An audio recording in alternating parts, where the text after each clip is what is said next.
नमस्कार. खूप घरांमध्ये मी असे शब्द नेहमीच ऐकते आणि अशी वाक्य नेहमीच ऐकते की सासू ही कधीच आई होऊ शकत नाही आणि सासू म्हणत असते की सून ही कधी मुलगी होऊ शकत नाही. तसं पाहिलं तर खरंच दोन्हीही गोष्टी एकमेकांना परस्पर पूरक आहेत.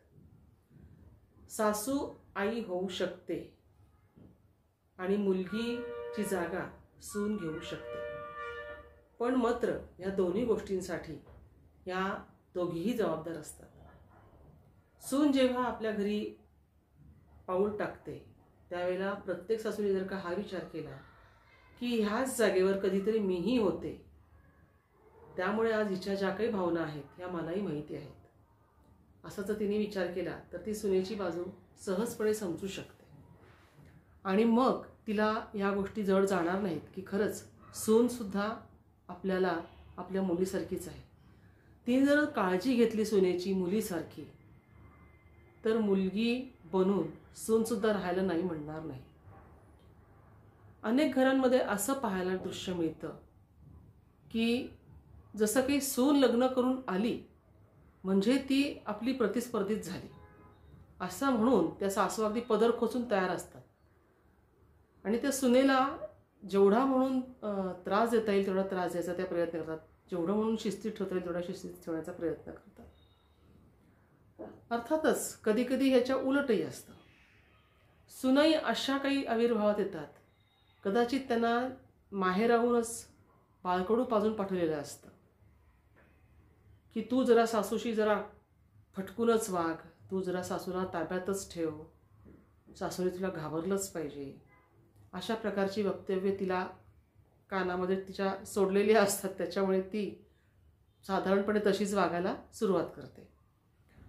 समन्वय कुठं साधायचा हा खूप मोठा प्रश्न आहे. ह्याचा समन्वय सहज साधता येऊ शकतो आणि सहज करताही येऊ शकतो. फक्त एवढाच आहे प्रश्न की पुढाकार आधी कोणी घ्यायचा. खरं सांगायचं तर याच्यामध्ये पुढाकार घेण्याची गरजच नाही आहे. कुठल्याही गोष्टीमध्ये पुढाकार घेण्याची काहीच गरज नसते. जर तुमचं वागणं अगदी सहजतेने आणि सहज असेल, नॅचरल असेल, तर तुम्हाला पुढाकार घेण्याची गरज लागतच नाही. तुम्ही तुमची मुलगी तुमच्या घरात असताना तिच्याशी कसं वागता तसं सहज सुनेशी वागा, किंवा तुम्ही तुमच्या घरात असताना तुमच्या आईवडिलांशी बहीण भावंडांशी जसे सहज वागत होता तसे सहज सासरीही वागा. पण त्या मुलीला प्रश्न पडतो की सासरी जर मी अशी वागले जी भावंडांशी मस्ती करत होते, ती माझ्या सासूला चालणार का, ती माझ्या सासऱ्याला चालणार का, असं ती येणारी मुलगी विचार करते. बरोबर आहे, तिचं चूकही नाही आहे. कारण सासरी गेल्यानंतर नीट वाग हो असं म्हणून सांगणाऱ्या आया असतात. त्यामुळे ती सून जी असते, ती मुलगी जी असते सून बनून येते, ती बावचळून गेलेली असते. आणि त्याच्यामुळे सासर म्हणजे भयानक काहीतरी अकराळ विकराळ असं घर आणि स्वरूप आहे तिथल्या लोकांचं, असं तिचा एक समज झालेला असतो. त्यामुळे ती प्रत्येक गोष्ट अशी सांभाळून बिचकत घाबरत करत असते. सून आपल्या घरी आल्यानंतर तिला असं वाटणं अगदी स्वाभाविक आहे. कारण आपल्या समाजात असा म्हणजे बोलबालाच केलेला असतो सासरच्यांच्या बाबतीत, आणि कदाचित असं बऱ्याच सासरी घडलेलं असते. खूप अशी बोटावर मोजण्यासारखी घरं सापडतील, सासर सापडतील की जिथे खरोखरच खूप मोकळं वातावरण आणि त्या घरामध्ये त्या येणाऱ्या सुनेला कसलाही जाच, कसलाही धाक, कसलंही दडपण नसतं. अशी खूप पोटावर मोजण्यासारखी घरं असतील. पण जर प्रत्येक सासूने असं ठरवलं की हिला समजून घेतलं पाहिजे, आणि खरं तर काम हे सासूनेच करायला पाहिजे, कारण येणारी जी सून असते तिला त्या घरामधलं काहीच माहीत नसतं, ती नवीन असते, त्याच्यामुळे तिला काहीच कळत नसतं. त्या घरामध्ये कसं वागायचं ह्याचा तिच्यासमोर एक भला मोठा प्रश्नचिन्ह असतो की मी या घरामध्ये आता पाऊल ठेवल्यानंतर कसं वागायचं. त्याच्यामुळे ती बिचकत असते. म्हणून मला असं वाटतं की जर समजा एखादी सून घरात आली तर सासूने अगदी पहिल्याच दिवशी तिला सांगावं की तुला जसं हवं तसं मोकळेपणाने वाग, तुला जे वाटतं ते तू मला सांग, तुला जसं हवंय तसं मी करण्याचा नक्कीच प्रयत्न करेन. पण तू हे मुळात समजू नकोस की हे तुझं सासर आहे आणि ते तुझं माहेर आहे. इथं हे तुझं घर माहेर आहे असंच समज. आणि कुठलीही गोष्ट अजिबात न घाबरता अगदी मोकळेपणाने बोल आणि अगदी मोकळेपणाने वाग, असं जर सासूने सुनेला आश्वासन दिलं तर ती सून 100%तले कमीत कमी 50% फ्री होऊन जाईल. 50% दडपण तिच्या मनावर तरीसुद्धा असणारच असणार. पण हळूहळू ती सून त्या घरामध्ये रुळायला सुरुवात होईल. जर समजा एखादा पदार्थ बनवायचा आहे, कदाचित आजकालच्या सुनांना म्हणजे मुलींना अशी सवय नसते की त्या जॉब करत असतात, बाहेर जात असतात, त्याच्यामुळे त्यांना पदार्थ बनवण्याची सवय नसते. कदाचित पदार्थ बिघडू शकतो. बिघडलेला पदार्थसुद्धा सहजपणे मिटक्या मारत खाताना जर तिला सासरची लोकं दिसली तर मला असं वाटतं की तिला तो प्रॉब्लेम येणार नाही. ती तो प्रॉब्लेम सहजपणे सॉल्व्ह करू शकते. आणि म्हणूनच जर त्या येणाऱ्या सुनेला समजून घेण्याचा प्रयत्न घरातल्या प्रत्येक मंडळींनी केला तर ती सून अगदी सहजपणे त्या घरात वावरू शकेल, सहजपणे राहू शकेल. आणि म्हणूनच माझं असं म्हणणं आहे की जर तुम्हाला त्या सुनेने घरात मोकळेपणाने वागावं असं वाटत असेल तर अगोदर घरातल्या सगळ्या मंडळींनी ती त्या घरात पाऊल ठेवण्याच्या आधीच हा विचार करायला हवा की आपण सगळ्यांनी तिला हे माहेर आहे असं वाटलं पाहिजे, असं वागलं पाहिजे. ज्या घरामध्ये असं वागणं असेल त्या घरातली सून कधीही बिचकणार नाही. अर्थातच सुनेला काही बंधनं असणारही नक्कीच आहेत. अगदीच माहेरच्यासारखी ती सासरी वागायचं नाही असं तिला पडवून पाठवलेलं असतं, त्याच्यामुळे ती तसं वागत नाही. आणि म्हणून सासूनी सुद्धा सुनेशी मैत्रिणीसारखं जर एक आपलं वर्तन ठेवलं, वागणूक ठेवली, सहजतेने तिची एखादी गोष्ट घेतली, प्रत्येक तिच्या गोष्टीवर न चिडता, तिच्या प्रत्येक चुकीला न काय म्हणतात त्याला खूप मोठं न बनवता जर तिला समजून घेऊन तिला शिकवण्याचा प्रयत्न केला तर त्यांच्यात मैत्रीचं छान नातं तयार होऊ शकतं. नागपूरला असताना मी एका काकूंकडे सतत जात असे. आमची नेहमी जाय होत असे. कधीही मी शेजारी गेले की त्या काकू कायम दारामध्ये छान ऊन खात बसलेल्या असायच्या. कधी त्या सुनेची वेणी घालत असायच्या, कधी त्यांची सून त्यांना तिथे काहीतरी खायला आणून देत असायची. मला हे दृश्य पाहिलं की नेहमी आश्चर्याचं असं वाटायचं की अरे इतकं सुंदर घर आहे हे, यांच्या घरामध्ये कधी सून म्हणजे सून कोण आणि सासू कोण हेच म्हणजे मुलगी आहे की सून आहे हेच कळायचं नाही. इतकं छान नातं त्या दोघींमध्ये निर्माण झालेलं होतं. आणि असं नातं असलं पाहिजे. जसं आता ही सासूची बाजू झाली तशी सुनेची पण बाजू आहे. सून सुद्धा आल्यानंतर तिला काही रोडायला खूप जास्त काही काळ जात नाही. पहिला एक 15-20 दिवसाचा काळ तिचा जो असतो तो तुला थोडासा असा एक दडपण आल्यासारखं वाटत असतं. पण त्यानंतर जर तिने स्वतः ठरवलं तर ती सहजपणे रुळू शकते त्या घरामध्ये. ती जेव्हा बघते की सासू आपल्याला समजून घेते आहे, आईसारखी माया करते आहे, आपण जेवलो की नाही हे विचारते, खाल्लो की नाही हे विचारते आहे, किंवा तुला भूक लागली का हे विचारते आहे, किंवा तुला तर दमली असेल तर जाऊन झोप असं म्हणते आहे, तर ही सासू प्रेमळ आहे. म्हणजे ही आपल्याला आपली आईसारखी माया करते हे सुनेने सुद्धा समजायला पाहिजे. जी जबाबदारी सासूची आहे ती जबाबदारी सुनेची आहे. जर सून सासूला आपलं असं करू शकली सासू ही सहज आपलीशी होईल.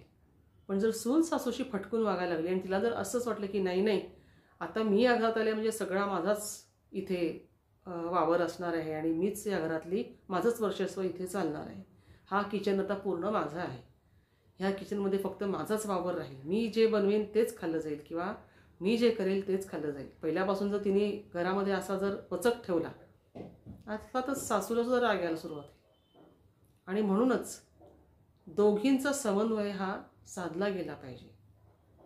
सून चुकू शकते पण सुनेला कशा पद्धतीने सांगायचं किंवा तिला समज द्यायची हे ज्या सासूला समजतं त्या घरात कधी वाद नाही होत सासू सुनेचे किंवा भांडणही होत नाही.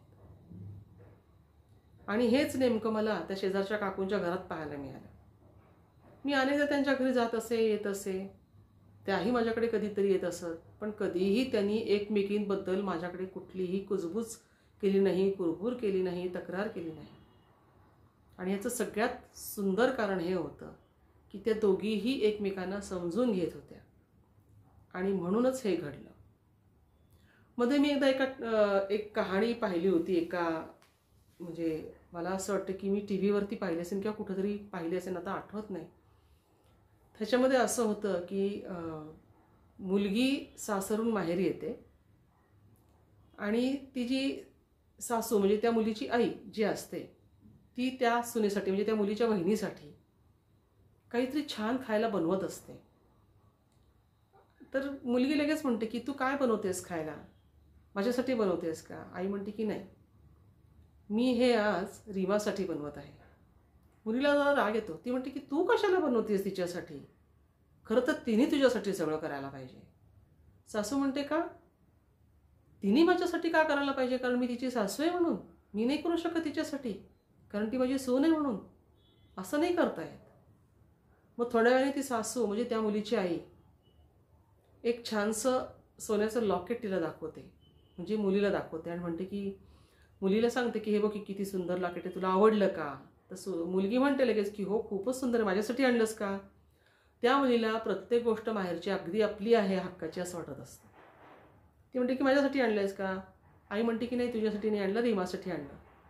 तिचा चेहरा परत फुरंगटून बसते. तिला असं वाटतं की माझ्यासाठी का नाही करत? ती म्हणते की तुझं एवढं सोन्यावरती प्रेमच का आहे, तुझा एवढ्या सोन्यावर जीवच काय, रीमावरती तुझा एवढा का जीव आहे? तर ती लगेच उत्तर देते की असं नाही आहे, रीमा ही तितकाच जीव मला लावते आणि म्हणून मी रीमावरती जीव टाकते.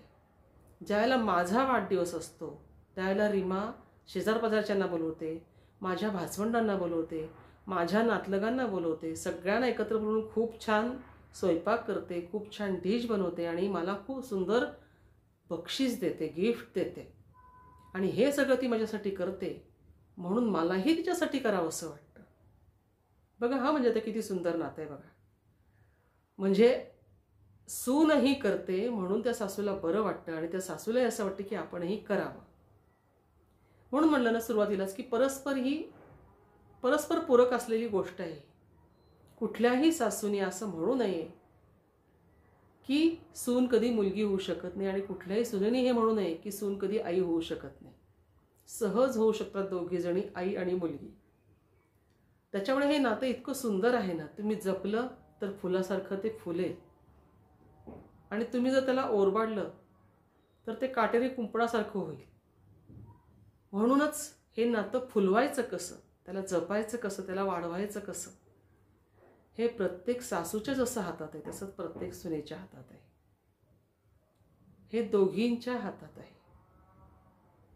त्या काकूंच्या मी घरी जेव्हा जाते तेव्हा मला हे दृश्य दिसतं की त्या सुनेला म्हणत असतात, अगं तू मला जेवायला वाढलायस पण तू कधी बसतेस, चल माझ्या शेजारी आधी तुझं पान घे, तू बस, मग मी माझा घास खाईन.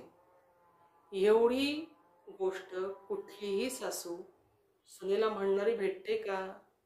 नाही भेटत. कमीत कमी माझं असं म्हणणं आहे की एखाद्या सुनेला असं जरी ऐकायला मिळालं की अगं तू जेवलीस का, तू जेव बरं आधी, असं जर म्हणलं तर त्या सुनेलाही असं वाटतं की नाही सासूला पण माझी काळजी आहे हो, सासू पण म्हणते की जेव, तिलाही बरं वाटतं. मग ती आणखीन 4 शब्द म्हणते की नाही हो आई तुम्ही जेवून घ्या, मग मी बसते, आधी गरम गरम फुलके वाटते तुम्ही बसा.